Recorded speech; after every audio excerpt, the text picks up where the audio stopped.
There are growing calls for a diplomatic solution to end days of destructive conflict across the Israel-Lebanon border. United States President Joe Biden said it was time for a ceasefire after Israel killed the head of the Hezbollah militant group, Hassan Nasrallah, in an airstrike. Today, Israel claimed it had taken out another senior Hezbollah figure considered the possible next leader. Many civilians have been forced from their homes, with the United Nations preparing to feed up to 1 million affected people. Daily life in Beirut appears to go on as normal. But after Nasrallah's killing, what's next for Lebanon is a question that's on everyone's minds. The future of Lebanon is in God's hands. Nothing is clear. Look at us. We are sleeping in the streets. That's how our life is now. Many displaced families continue to shelter in the open, fearful of Israeli attacks on their homes. We just want a safe place. We do not need clothes or aid or food or drink. We just want a safe place so that our children are not afraid. Israel's Prime Minister Benjamin Netanyahu says his country's killing of Nasrallah now makes Israelis safer. Citizens of Israel, these are great days. We are at what appears to be a historic turning point. Hezbollah continues to fire rockets at Israel. Netanyahu has vowed the military will press ahead until Israelis can safely return to their homes in the north of the country. With Israel reinforcing its troops along the border, many in Lebanon are worried about the possibility of a ground invasion. Following an emergency meeting, Lebanon's caretaker prime minister said he hoped talks could still avert a disaster and warned of up to 1 million displaced people. Our best option is a diplomatic solution. We hope we will reach a solution that can guarantee stability and a ceasefire. Many Lebanese were already struggling to get by after years of economic crisis. Now many are also worried about their personal safety and hoping a wider war can still be avoided. I'm now joined by journalist Stella Manna in Beirut. Stella, it certainly appears there are no signs of de-escalation and, in fact, strikes are continuing. What's the latest? Yes, like you said, indeed, the strikes are continuing. I'm not sure if you could hear the little bomb just outside behind me. The Israeli army has continued its strikes in Dahya, in the southern suburb of Beirut, but also in other parts of the country, like the Bekaa Valley. Israeli army has said and announced it has killed Nabil Qaouk. That is another very high-ranked Hezbollah commander.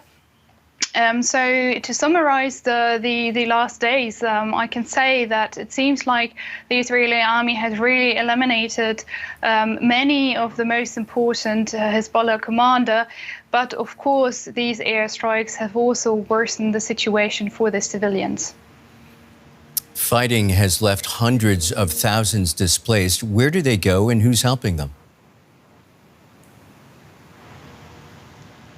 We've already just heard it a few minutes ago. Caretaker Prime Minister Najib Mikati has warned that up to 1 million people could be displaced inside Lebanon. Many of these people here in Beirut are staying on the streets, and the scenes are quite heartbreaking. Myself, I talked to some people who fled their homes Friday night. These people were running by foot towards the city center. They're still in the open streets. They don't know where to go. They were only able to take very small things with them. Most of them were only carrying a small bag with them. Some of them were even barefoot. The situation is really, really bad. But there are some volunteers who are trying to help out these people.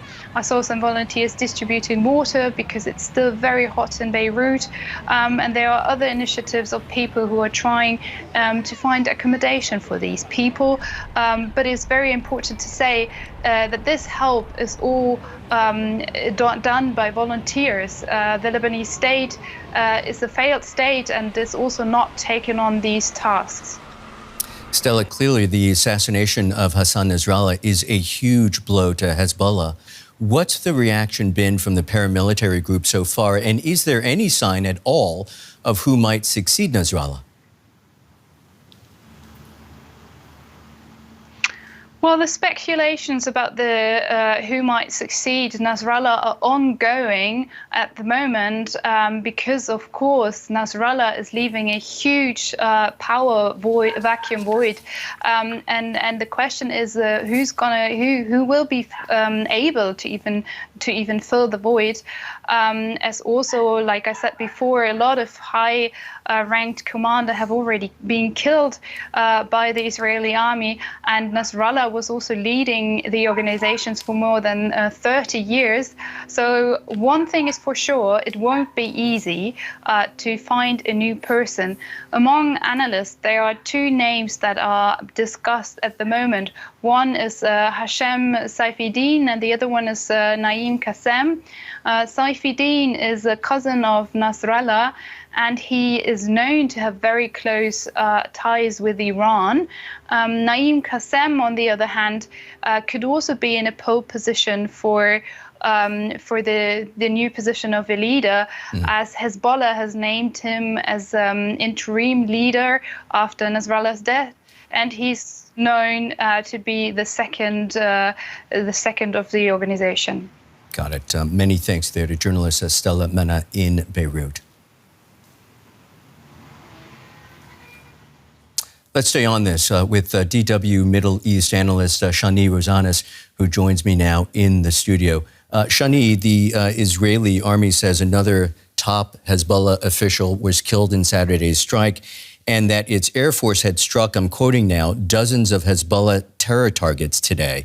What do we know about Israel's next steps? Well, they want to keep on going. They want to push strong. They feel there's a very rare opportunity now to try to basically eradicate Hezbollah, or at least its military capabilities. You know, it's in its weakest point. Nasrallah himself, already 10 days ago, before his assassination, admitted that the organization has suffered the strongest blow it has ever got from Israel.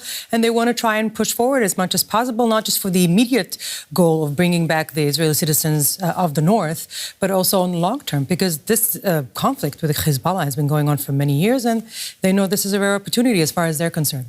Meanwhile, Iran's foreign minister has been warning that even war is possible. But so far, Iranians haven't retaliated. They haven't even done anything about the killing of Hamas's political chief, Ismail Haniyeh, back in late July. Correct. Are those just empty words? Well, I think that's what the Israelis are counting on, or at least that's what they hope. There's no doubt they do expect some sort of an Iran retaliation. But if there's anything that the Israelis feel is that after the response they have had in the middle of April to another killing of a different general, they feel like, okay, if this is what Iran's got, we can deal with that. And you've been seeing also Israel in the last days, trying to fend off a lot of attacks from different directions with the Houthis, with the Iraqi militias, all sorts of, vessels flying up in the air, vessels flying in the air from all sorts of directions. Israel feels like we can do it, we can deal with it, we have good technology, we have good alternatives. So even if the Iranians want to bring it, then come on, bring it on. We're stronger, we're tougher. And maybe finally, if we bring this confrontation that has been sort of like shadow war for all these years, maybe once and for all, we can set the score on this and show our not just deterrence is not empty, but we actually have the capability to defeat Iran. Israel's assumption is that Iran does not really want to get sucked completely into this conflict, into the Palestinian agenda, but rather want to keep its eye on its ball when it comes to the economy, the sanctions, the nuclear plan, and so on. And this is what they're wishing for. As you know, the Lebanese caretaker prime minister has called for a diplomatic solution.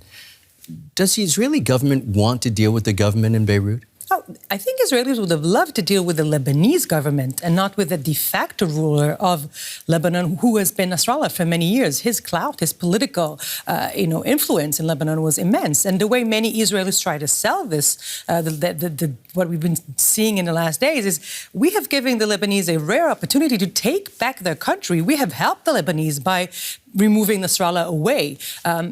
is the Lebanese government strong enough to use this time, to take this opportunity? I mean, it's hard to say, but the chances are probably slim, because even Mikati, which you have mentioned, he is the interim prime minister. He's actually a businessman who kind of forced into, Lebanese politics in order to try and stabilize the country because of its dire systemic problems. So the problems of Lebanon are quite strong and, as I said, systemic, and they're not going away so fast, despite the removal of a very, very critical player in the inner politics, Nasrallah.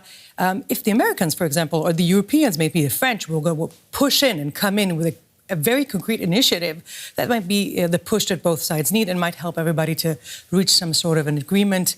Let's see if that happens in the next days. Oh, thanks as always to DW Middle East specialist Shani Rosanes. You're welcome, Michael.